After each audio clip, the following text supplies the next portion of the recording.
எங்களுக்கு 3 கொடுத்தாலும் போதும், 2 கொடுத்தாலும் போதும், உங்கள் சின்னத்தில் நாங்கள் நிற்கிறோம் என்று வெட்கக்கேடு இல்லாமல், வெட்கமானம் இல்லாமல் ஒரு சிறுபான்மையை சேர்ந்த சிலர் அந்த அந்த சமுதாயத்தையே அடமான வைக்கிறார்கள்.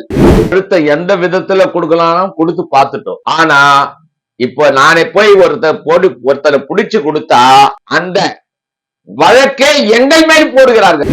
கேப்டன் அவர் உயிரோடு இருந்திருந்தா அப்பயே ஹார்ட் அட்டாக் ஆகி செத்துட்டு தூங்கி கொண்டிருந்து அவரை ஒரு தட்டி பார்த்தால் கூட தேசத்துடன் தான் பேசுவார், தேசப்பற்றுதான் பேசுவார், மோடியை பற்றி தான் பேசுவார், தேச நலனுக்காக தான் பேசுவார் என்று கூறிக்கொள்.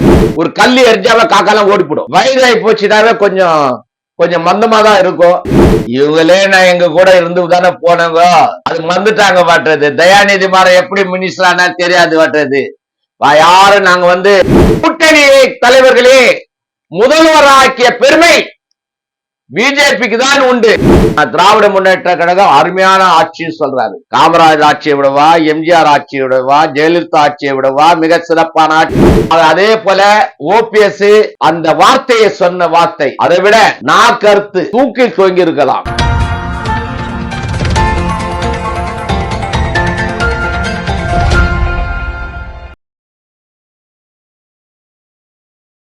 இனிய தமிழகம் நண்பர்களே, பாரதிய ஜனதா கட்சியினுடைய முன்னாள் மண்டல தலைவர் திரு கஜபதி அவர்கள் நம்மோடு இருக்கிறார்.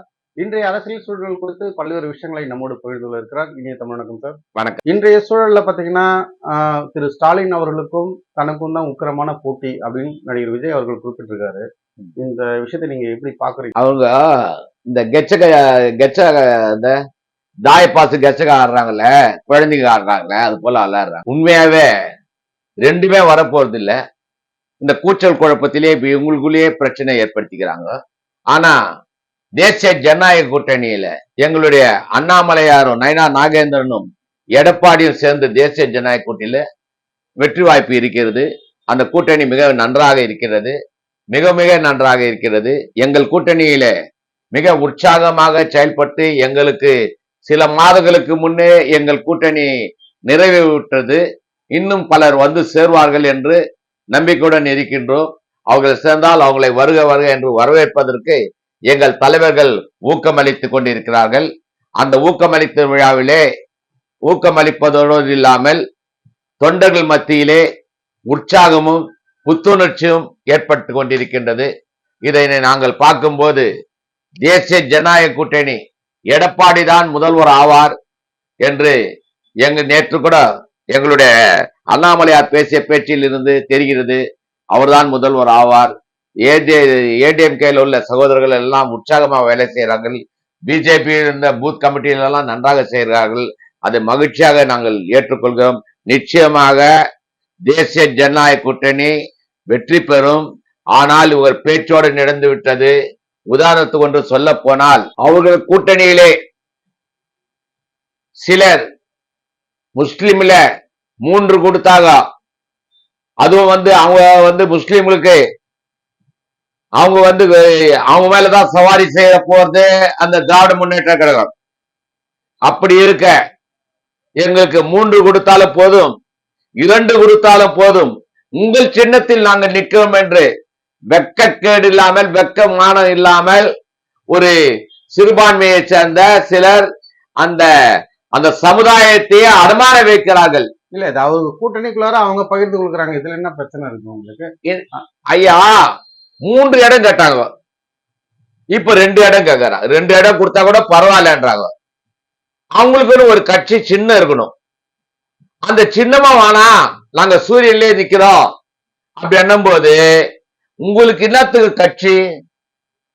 பொதுவா நின்று தேசிய நலனுக்காக உலக நாடுகள்லாம் போற்றக்கூடிய உத்தம தலைவர் நம்முடைய பாரத பிரதமர் நரேந்திர மோடி அவர்களை உலகமே முஸ்லிம் நாடுகள் மற்றும் அனைவரும் மகிழ்ச்சியாக ஏற்றுக்கொள்ளும். அவருடன் சேர்ந்தோ அல்லது பொதுவாக நின்றிருந்தால் மகிழ்ச்சியாக ஏற்றுக்கொள்ளலாம். நீங்கள் அடமான வைப்பது சிறுபான்மையை சேர்ந்த முஸ்லிம் சமுதாயத்தை அடமான வைக்கிறீர்கள். சிறுபான்மையினருக்கு எதிரானவர்கள் பாஜக அப்படின்னு சொல்லிட்டு திமுக கிட்ட அடமானம் வச்சிடறாங்கன்னு குறிப்பிட்டு. ஆமா, சிறுபான்மை என்று சொல்லிவிட்டு அந்த பிஜேபி ஆன்மீகவாதி என்று சொல்லிவிட்டு இவர்கள் அடமானம் வைத்துவிட்டு இதிலே முஸ்லிம்கள் பலர் எங்கள் மீது சவாரி செய்துவிட்டு எங்கள் சமுதாயத்தை இழிவாக பேசிக் கொண்டிருக்கும் நம்முடைய ஸ்டாலின் அவர்கள், திராவிட முன்னேற்ற கழகத்துடைய கட்சிகள் இவ்வாறு செய்கிறார்கள் என்று வருத்தம் படுகிறார்கள். ஆகையால் அவர்களுக்கு முஸ்லிம்கள் ஒரு இதுவதற்காக தன் சமுதாயத்தை அடமானம் வைக்கிறார்கள் என்பதை தெற்க தெளிவாக இருக்கிறது. வருத்தத்தில் இருக்கிறார்கள் முஸ்லிம் சகோதரர்கள் என்பதை தெரியும். பீகார்ல ஒரு கணிசமான வெற்றியை பெற்ற பிறகு திரு அசோதுதீன் ஓவைசி அவர்கள் தமிழ்நாட்டிலும் போட்டியிட இருப்பதாக தகவல்கள் வருகிறது. அவர் இங்க தமிழ்நாட்டில் போட்டியிட வைத்து சிறுபான்மையினருடைய வாக்குகளை பிரிப்பது பாஜகவுடைய திட்டமா அல்லது அவராகவே வராரா? அசோதுதீன் ஓவைசி அவர்களே போட்டியிட வராரா? அவராக வராது, அவராக வருகிறாரு. அது சிறுபான்மை ஓட்டு எங்களுக்கு தான் வரும் என்று தெரியும். மக்கள் திரிந்து விட்டார்கள். உலக நாடுகள் எல்லாம் பல போராட்டங்களும் பல தீவிரவாத இயக்கங்களும் உண்டு பண்ணும் நேரத்திலே எங்களுடைய இந்தியாவிலே உள்ள தீவிரவாதிகளை அழித்து இருக்கிறோம். இதிலிருந்து என்ன தெரிகிறது என்றால், திராவிட முன்னேற்ற கழகம் தீவிரவாதத்துக்கு ஒரு எடுத்துக்காட்டாக, உதாரணத்துக்கு இப்பொழுது திருப்பூரிலே 4-5 பேரை பிடித்திருக்கிறார்கள். அதுவும் தமிழகத்திலே திருப்பூர் மாவட்டத்திலே பிடித்திருக்கிறார்கள். இதிலிருந்து என்ன தெரிகிறது என்றால், அடைக்கலம் திராவிட முன்னேற்ற கழகம் இந்த தீவிரவாதத்திற்கு அடைக்கலம் கொடுக்கிறார்கள். கஞ்சா, புகையிலை இவர்களுக்கு அடைக்கலம் கொடுக்கிறார்கள். காவல்துறை எந்த நடவடிக்கை எடுக்கவில்லை, எடுத்தாலும் அவர்கள் மீது வழக்கு போடவில்லை. இதேதான் அவர்களுடைய குறிக்கோளாக இருக்கிறது. ஆகையால் காவல்துறையும் அதற்கு அசைந்து வளைத்து கொடுக்கிறது என்றால், கேஸ் போட்டாலும் ஒண்ணு இல்ல, கேஸ் போட வேணான்றாங்க. நம்ம கையில கட்சத வாங்கி அனுப்பிடலான்னு அனுப்பிடுறாங்க. அதுதான் நடக்குது இப்போது தமிழகத்தில். 2 நாட்களுக்கு முன்னாடி அதிமுக உங்களுடைய கூட்டணி தலைமையான அதிமுகவோடு இணைந்து போதை ஒழிப்புக்கு எதிராக இளைஞர் அணி சபை ஒரு பெரிய ஆர்ப்பாட்டத்தை நடத்துறீங்க தமிழ்நாடு முழுவதும். இன்னைக்கு போதை கலாச்சாரத்தை ஒழிப்பதில் ஏன் பாஜக அதிமுக இணைந்து அந்த பிரச்சனைகளை காவல்துறைக்கு கொண்டு போக கூடாது? தனி மனிதர்களா போகும்போதுதான் அவங்களை அடிக்கிறாங்க, தாக்குறாங்க, இந்த மாதிரி விஷயம் இருக்கு. இப்ப நீங்க அதை கட்டுப்படுத்துவதற்கான முயற்சியில நீங்க அழுத்தம் கொடுக்கலாம் இல்லையா? அழுத்தம் எந்த விதத்துல கொடுக்கலாம், கொடுத்து பார்த்துட்டோம். ஆனா இப்ப நானே போய் ஒருத்தரை பிடிச்சு கொடுத்தா அந்த வழக்கே எங்கள் மேல் போடுகிறார்கள். இல்லாமல் இவர்தான் காட்டி கொடுத்தார் என்றதை சொல்லி அவர் கட்சியின் கபடமாக அந்த கெஞ்சா அடிச்சு விட்டு எங்களை வெட்டுவதற்கு தயாராகின்றார்கள். இதிலிருந்து என்ன தெரிகிறது என்றால், நாங்கள் மாற வேண்டும் என்றால் அவர்களை ஒழிக்க வேண்டும், இல்லை என்றால் அவர்களுடன் சேர்ந்து நாங்களும் கெஞ்சா விற்க வேண்டிய சூழ்நிலை ஏற்படும். காரணம், காசு கொடுத்தா போலீஸ்ல விட்டுறாங்க. மேல முதலமைச்சர் அவர்கள் இதை பற்றி நடவடிக்கை எடுப்பதில்லை. உதாரணத்துக்கு கொண்டு சொல்ல போனால், எனக்கு நடந்தது சென்னை குன்னூர் கிராமம், ஸ்ரீபெரும்புதூர் தாலுகா, 2.5 ஏக்கரா என் பையன் மேல இருக்குது. அது பட்டா 2024 பட்டா 2024 இருந்து 2025 11வது மாசம் வரைக்கும் என்கிட்ட இருக்குது. அந்த பட்டாவை காவல்துறையினர் பணம் கொடுத்து விட்டு, காவல்துறையினர் அவர்கள் விருப்பப்படி இது இடம் அவருடையதுதான் என்று குறித்து CSR போட்டு நான் 40 கடிதங்கள் அனுப்பி இருக்கின்றேன். கலெக்டருக்கு, RDO, DRO, கமிஷனருக்கு, IGக்கு அண்ணா அனுப்பிடுறேன், சீஃப் மினிஸ்டருக்கு அனுப்பிடுறேன். முக்கியமா சொல்ல போனா சீஃப் மினிஸ்டர் முதலமைச்சர் அவர்கள் எனக்கு நன்றாக தெரிந்தவர். அப்படி இருக்க அந்த இடம் யாருது என்று அவருக்கே தெரியும். அவர்கள் சுத்தி வேலி போட்டு CSR வைத்து FIR போடுவேன் என்று பயமுறுத்தி என் மீது எந்த ஒரு வழக்கும் போடாமல் அவர்களுக்கு காவல்துறை உதவி செய்து எங்களுடைய இடத்தை அபகரித்து இருக்கிறார்கள். அதாவது சிவில் மேட்டர்ல அதிகமா தலையிட்டது C1 police station, Sriperumbudur, Kanchipuram மாவட்டம் தலைவர்கள்லாம், DSP, SP எல்லாருமே இதுல கலந்துருக்கிறாங்க. யாரும் எந்த நடவடிக்கை இல்ல. 1 வருஷமா நடக்குது. 4 வழக்குகள் போட்டிருக்கின்றன என்பதை தெரியப்படுத்திக் கொள்கிறேன். டெல்லியில் நடந்த AI மாநாட்டை ஒரு சிறப்பா நடத்த தெரியல. அதுல பல குளறுபடிகள். ஒரு மாநாட்டையே நடத்த தெரியாத பாஜக இப்படி நாட்டை ஆள முடியும்னு உதயநிதி அவர்கள் கிண்டல் செய்திருக்காரு. இதுக்கு உங்களுடைய பதில் என்ன? ஐயா, அந்த மாநாடு எதுக்குன்னு தெரியும். செயற்கைக்கோளுக்காக மக்கள் அறிவுத்திறன் மாநாடு என்ற அந்த மாநாடு எங்க வீட்டுக்கோ எங்க வீட்டு கல்யாணத்துக்கோ இந்த காது குத்தத்துக்கோ சீமந்தத்துக்கோ வர்ற நோட்டீஸ் கிடையாது. அதாவது உலக நாடுகள் எல்லாம் ஒன்னா சேர்ந்து 48 நாடோ 50 நாடோ வந்து ஒன்னா சேர்ந்து அந்த கான்பரன்ஸ் நடந்துக்குது. அந்த இடத்துல போய் இந்த அறிவு கெட்டவன், அதாவது பப்பு என்ற ராகுல் காந்தியினுடைய தூண்டுதலால இவன் குழந்தை பையத்தனமாக அரசியல் அனுபவம் இல்லாத இவன் அந்த 5 பேரை அனுப்பி ஆடையை கழட்டி இது செய்வது நாட்டினுடைய நலனுக்கா அல்லது கெடுதலா என்று நீங்கள் சொல்லுங்கள். ஏனென்றால் நாட்டிலே உலக நாடுகளில் எல்லாம் போற்றக்கூடிய நம்முடைய பாரத பிரதமர் நரேந்திர மோடி அவர்களுக்கு இந்த செயற்கை நுண்ணறிவு பகுத்தறிவு இடத்தை நிர்ணயிச்சிருக்கிறாங்கன்னா இந்தியாவில நமக்கு எவ்வளவு பெரிய மகிழ்ச்சி. உலக நாட்டுல இப்ப பாருங்க, அமெரிக்கா நம்ம மேல போட்டான் வரி, இப்ப அச்சப்படுறாங்க.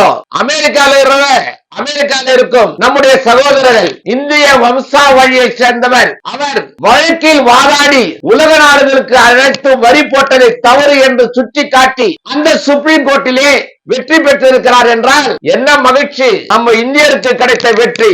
அமெரிக்காவில போய் படிச்சு அமெரிக்காவிலே நுழைவு தெரிந்து அமெரிக்காவுடைய ஜனாதிபதி அவரை இந்த தவறு செய்து விட்டீர்கள், வரி போட்டது தவறு, அது உன்னுடைய சுயநலத்துக்காக போட்டாய் என்று தெரிவுபடுத்தி சுப்ரீம் கோர்ட்டிலே தீர்ப்பு வாங்கி கொடுத்து இருக்கிறார் நம்முடைய இந்தியா வம்சாவழியை சேர்ந்தவர். இதில் மகிழ்ச்சி அடைய வேண்டியது நம் இந்துக்கள் தான். அது போல இருக்கும் போது இந்த அறிவு இல்லாத தனமாக செயல்பட்டு ராகுல் காந்தி இவ்வாறு ஏற்பாடு செய்ததை வன்மையாக கண்டிக்க வேண்டும். அவருக்கு 2 விசா இருக்கிறது என்கிறார்கள்.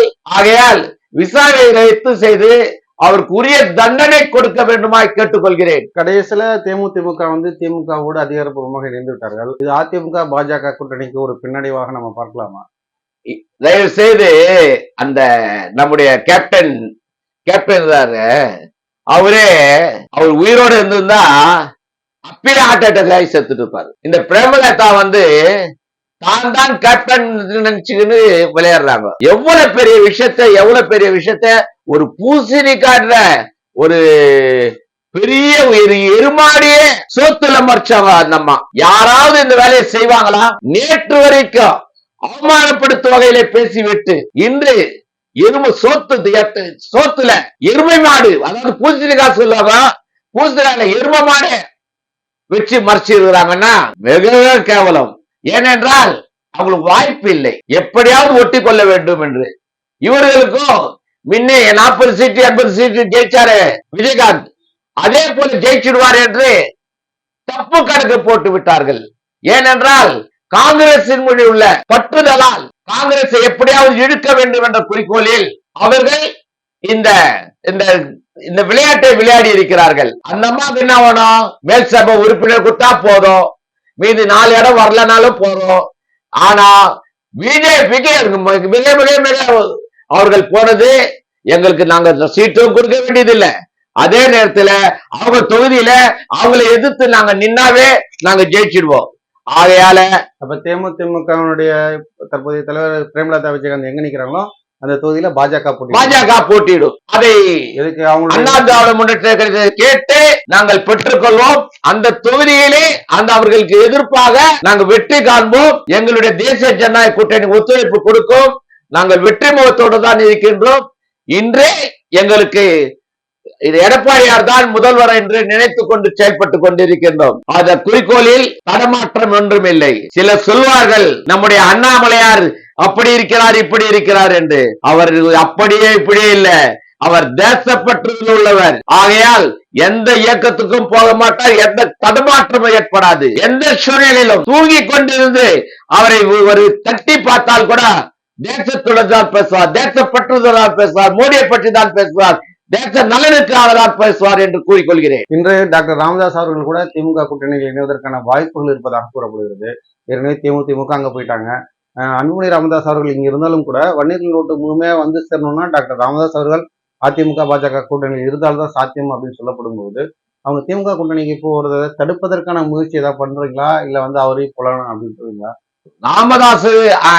ராமதாஸ் அவர்கள் டாக்டர் ராமதாஸ் அவர்கள் தவறான வழியில் செல்கிறார். டாக்டர் ராமதாஸ் அவர்கள் தொண்டர்கள் இருக்கிறார்கள் என்று பார்க்கிறார்கள். காக்கா கூட்டத்தை பார்த்துங்க சொல்லுவாங்க. ஒரு கல்லி எரிஞ்சாவ காக்காலாம் ஓடிப்படும். அது போல இவர் இருக்கிறாரு. இவர் பேச்சை யாரும் கேட்க மாட்டாங்க. இவர் விருப்பப்படி ஒருவர் 2 பேர் கேட்டு போயிடுறாரு. ஆகையால அன்புமணி ராமதாசும் அவருடைய துணைவியாரும் மிக பிரச்சாரமும் பிரமாதமாக இருக்கின்றது. எங்கும் பார்த்தாலும் கூட்டம் அதிகம். எங்கும் பார்த்தாலும் அவர்கள் பேச்சு திறமை மிக கவர்ச்சியாக இருக்கிறது. ஆகையால் கிமா கூடிய பார்க்க போனா ராமதாஸ் ஒண்டிதான் தனியா நிற்பார்னு நினைக்கிறேன். அவர் கூட இந்த இவரு இருக்கிறாரு, பேரு ஜி.கே. மணி 2 பேர் தான் நிப்பாங்கன்னு நினைக்கிறேன். மீதி பேர்லாம் தொண்டர்களா இங்க வந்து சேர்ந்துடுவாங்க. அதனால கவலை இல்ல. அவர்கிட்ட பணம் இருக்குது, அதனால அவர் செய்யறாரு. வயதாகி போச்சுனாவே கொஞ்சம் மந்தமா தான் இருக்கும். எனக்கு 81 வயசு 80 வயசு மேல ஆகுது. அவருக்கு அந்த சுயநிலை நம்முடைய கட்சி தானே வளருது, நம்ம வன்னியர் கட்சி தானே வளருது. வன்னியர்கள் ஒற்றுமையாக இருந்தால் அந்த பர்சன்டேஜ் 10% கேக்குறீங்களே அது கிடைக்கும். ஆனா நீங்க இப்படி சண்டை போட்டுறதால அப்பனும் புள்ளிய சண்டை போடுறதால வெத்து வேடுதான். ஆகையால பிற மதத்தினருக்கு அது எடுத்துக்காட்டாக விளங்கும். அதிமுகவை பாஜகவிடம் விட்டு விட்டார் எடப்பாடி அப்படின்னு உதயநிதி அவர்கள். இவங்களே நான் எங்க கூட இருந்து தானே போனவங்க, அது வந்துட்டாங்க வாட்டுறது. தயாநிதி மாறன் எப்படி மினிஸ்டர் ஆனா தெரியாது வாட்டுறது. யாரும் நாங்க நம்ம எந்த கட்சியா இருந்தாலும் எதிர்கட்சி பாகுபாடு இல்லை எங்களுக்கு. எங்க தேசிய ஜனநாயக கூட்டணியில இருக்கிறவரு முதல்வர் ஆனாலும் சரி, அதை நாங்கள் ஏற்றுக்கொள்கிறோம். நாங்கள் தான் முதல்வர் ஆக வேண்டும் என்று எங்களுக்கு அபிப்பிராயம் இல்லை. தேச நலனுக்காக, தேச ஒற்றுமையாக இருப்பதற்காக நாங்கள் கூட்டணி தலைவர்களே முதல்வராக்கிய பெருமை பிஜேபிக்கு தான் உண்டு. உங்கள் போல குடும்பத்து அரசியல் நாங்கள் செய்ய விருப்பப்படவில்லை. குடும்ப அரசியல் அப்பா தாத்தா அப்பா மகன் பேரன் இவ்வாறு செய்து கொண்டு மகள் இவர்கள் போட்டு செய்து கொண்டு இருப்பதில்லை. எங்களில் 3 வருடங்கள் ஆனாலும் சரி 10 வருடங்கள் ஆனாலும் சரி செயல்பாடு திறமையாக இருந்தால் வைப்போம், இல்லை என்றால் மாற்றிக்கொண்டே இருப்போம். இப்போது புன்னார் இருந்தார், அதற்கு பின்னால் நம்முடைய அண்ணாமலை இருந்தார், இன்னும் பற்ற தலைவர்கள் இருந்தார்கள். சிபிஆர் இருந்தார், எலா கணேசன் இருந்தார், நம்முடைய தமிழிசை இருந்தார்கள். இப்போது அண்ணாமலையார் வந்தார், இப்போது நயனார் வருகிறார். நாளை யார் வருவார் என்று தெரியாது. எங்களில் ஒற்றுமை. அப்போது கூட அவங்க யாராவது பொன்னார் இந்துமணியிலிருந்து வந்தவர், வீர தீரமாக செயல்பட்டவர், முதலில் ஓம் போட்டவரே அவரே தான். அப்படி இருக்க அவர் செயல்பாடில் குறை இருந்தால் அவரை அகற்றி இருப்பார்கள். 2 வாட்டி பாராளுமன்றத்தில் மினிஸ்டராக இருந்திருக்கிறார். அதே நேரத்திலே அவர் செயல்பாடு திறமையாக இருப்பதால் தான் இப்போது அந்த எம்எல்ஏ பொறுப்பாளராக போட்டிருக்கிறார்கள் என்பதை மகிழ்ச்சியோடு ஏற்றுக்கொள்கிறேன். அவரும் திருமணம் செய்து கொள்ளாமல் வேறு கட்சிக்கு தூது போகாமல் தன்னுடைய காலங்களை மிக சொற்பமாக நினைத்து தேசத்துக்காக நாம் பாடுபட வேண்டும் என்று கேட்டுக்கொள்கிறார். அவர் ஒரே நிமிடத்தில் அவருடன் நான் 1992 அவர் RSS இயக்கத்தில் இருக்கும் பொழுது நான் இங்கு முஸ்லிம் கலவரத்திலே கன்னியாகுமரிக்கு சென்றிருந்த போது அப்போது எனக்கு பயம் வந்து விட்டது. நான் திராவிட முன்னேற்ற கழகத்திலிருந்து போகும்போது யார் வெட்டுவாங்களோ யார் செய்வாங்களோ பயந்து கொண்டு சென்ற போது தோல்மேல் கை போட்டு பெரியவர் சிறுவர் என்று பார்க்காமல் எங்களை அழைத்து சென்று உணவு அருந்தி அந்த கன்னியாகுமரியில் உள்ள அனைவரும் எங்களுக்கு உணவு அருந்தி 22 பேருக்கு உணவு அருந்தி எங்கள் பக்கத்திலே படுத்திருந்தார், தரையில் படுத்திருந்தார் பொன்னார்ஜி. ஒரு நேரத்திலே ஜெயில அரசு சொல்லியிருந்தாங்க. அப்போ அவர் தரையிலே படுத்திருந்தாரு. என்ன கேட்டாங்க, என்ன அவர் தரையில படுக்கிறாரு? அவருடைய பழக்கமே தரையில தான் படுகிறது. காலையில எழுதுத ஒரு பாட்டு பாடுவாரு, பொழுது விழுந்தது நான் செய்த தவமேன்னு. அதுக்கே நாங்க நாட்டிங்க கூவத்துல திராவிட முன்னேற்ற கழகத்தில் இருந்ததால ஆன்மீக பத்தி எங்களுக்கு தெரியாம இருந்தது. நான் இப்போ 1990 இருந்து ஆன்மீகம் என்றது ஒரு தேசப்பற்றதுள்ள ஒரு இயக்கம் என்றது தெரிஞ்சு நாங்க இதுலயே இருக்கிறோம். பல துன்பங்கள் வந்தாலும் பல பதவிகள் வந்தாலும் பதவியெல்லாம் வெறுத்து விட்டு நாங்க தேசப்பற்றதுள்ள இந்த பிஜேபியில் இருக்கின்றோம் என்று தெரியப்படுத்தது. 3 முறை தமிழகத்தின் முதல்வராக இருந்த திரு ஓபிஎஸ் அவர்கள் தமிழக முதலமைச்சரை சந்திச்சு வந்திருக்காரு. திமுகவின் பக்கம் அவரும் சென்று விடுவாரா? அதை நீங்க எப்படி பாக்குறீங்க? அவரை கூட தக்க வைத்துக் கொள்வதற்கான முயற்சிகள் எதுவும் பண்ணாம இருக்கு. அவர் போன வாரம் சட்டமன்றத்திலே பேசிய பேச்சு தவறான பேச்சு. அம்மா ஜெயலலிதா அம்மையார் இருக்கும் பொழுது எவ்வாறு இருந்தார் என்பதை தெரிந்து கொண்டு அவர் நடந்து கொள்ள வேண்டிய விஷயம் ஒன்று. தனியா நின்றுட்டு இருக்கிறோம், தனியா போயிட்டு இருக்கு. நான் திராவிட முன்னேற்ற கழகம் அருமையான ஆட்சின்னு சொல்றாரு. காமராஜர் ஆட்சியை விடவா, எம்ஜிஆர் ஆட்சியை விடவா, ஜெயலலிதா ஆட்சியை விடவா மிக சிறப்பான ஆட்சி. எங்கு பார்த்தாலும் சாராயம், மது, கற்பழிப்பு, ஆசிரியர்கள் போராட்டம், மாற்றுத்திறனாளி போராட்டம், துப்புரவு தொழிலாளி போராட்டம், இதுவரையிலும் நான் கண்ட அரசியல், எனக்கு தெரிந்து அரசியலிலே காமராஜர் போல ஆண்டவர் இல்லை. அதுக்கு அடுத்தா போல எம்ஜிஆர், ஜெயலலிதா அம்மையார் வாழ்ந்தார்கள். தற்போது இவர்கள் பேசிய பேச்சு எடுபடாது, அவர்கள் கூறுவது தவறு. அதே போல ஓபிஎஸ் அந்த வார்த்தையை சொன்ன வார்த்தை, அதை விட நான் கருத்து தூக்கில் தொங்கி இருக்கலாம், தூக்கில் தொங்கிராம. அவர்கள் ஓபிஎஸ் வெற்றி பெறுவது காரணமே 24 மணி தெலுங்கு செட்டியாரால் தான் அந்த வாக்குகளை சேகரித்து போட்டு வருகிறார்கள். இதுவரையிலும் அவர் தெலுங்கு செட்டியார்கள் அவர்கள் போடவில்லை என்றால் அவர் தோல்வி நிச்சயம் தோல்விதான். ஆகையால் நான் 24 மணி தெலுங்கு செட்டியார். ஆகையால் என்னுடைய சமுதாயத்துக்காக பாடுபடாமல் வேறு ஒருவருக்கு பூஜா தூக்கி போயிருக்கும் 24 மணி தெலுங்கு செட்டியார் அவர்களே தேசிய நலனுக்காக. நீங்க சொல்றீங்க தெலுங்கு ஓபிஎஸ் அவர்களை சொல்றீங்களா? ஓபிஎஸ் அவர்களை சொல்றீங்களா? ஆமா, அவர் தேவர் சமுதாயத்தை அவர் தேவர் சமுதாயம். வாக்கு எங்களது வாக்கு எங்களுடையது. அவர் நின்ன தொகுதியிலே தெலுங்கு செட்டியார் தான் ஜாஸ்தி, 24 மணி தெலுங்கு செட்டியார் தான் ஜாஸ்தி. ஆகையால் அவர் நிச்சயமாக தோல்வி அடைவார். நிச்சயமாக எங்களுடைய சமுதாயம் தேசிய ஜனநாயகத்துக்கு தான் வாக்களிப்பார்கள் என்று கூறிக்கொண்டுகிறேன்.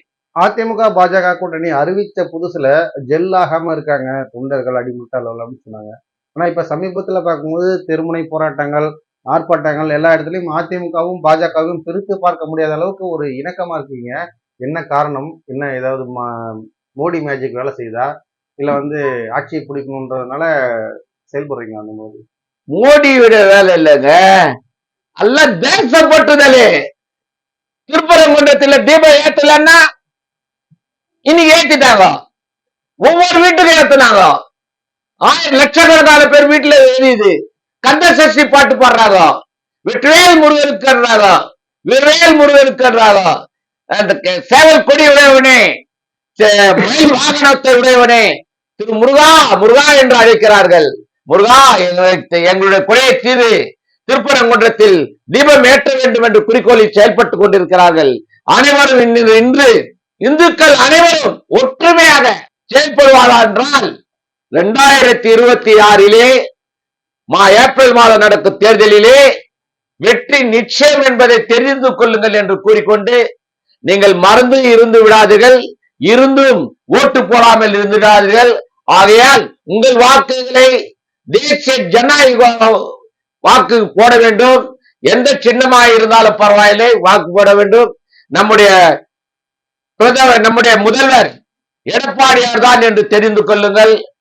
எந்த காரணத்துக்கு அச்சம் தேவையில்லை. யார் நின்றாலும் நம்முடைய தேசிய ஜனநாயக கூட்டணி தான் வெற்றி பெறுகிறது. ஆகையால் நம் வெற்றி முகத்துடன் செயல்படுவோமா கேட்டுக்கொள்கிறேன். மிக்க நன்றி சார், உங்களுக்கான இந்த நேர்காணலுக்கு நேரம் பிடித்ததற்காக மிக்க நன்றி. தொடர்ந்து அரசியல் கருத்துக்களை, தொடர்ந்து உங்களுடைய பேட்டிகளை வரவேற்கிறோம். நன்றி சார், ஜெயஹிந்த். வணக்கம் ஐயா.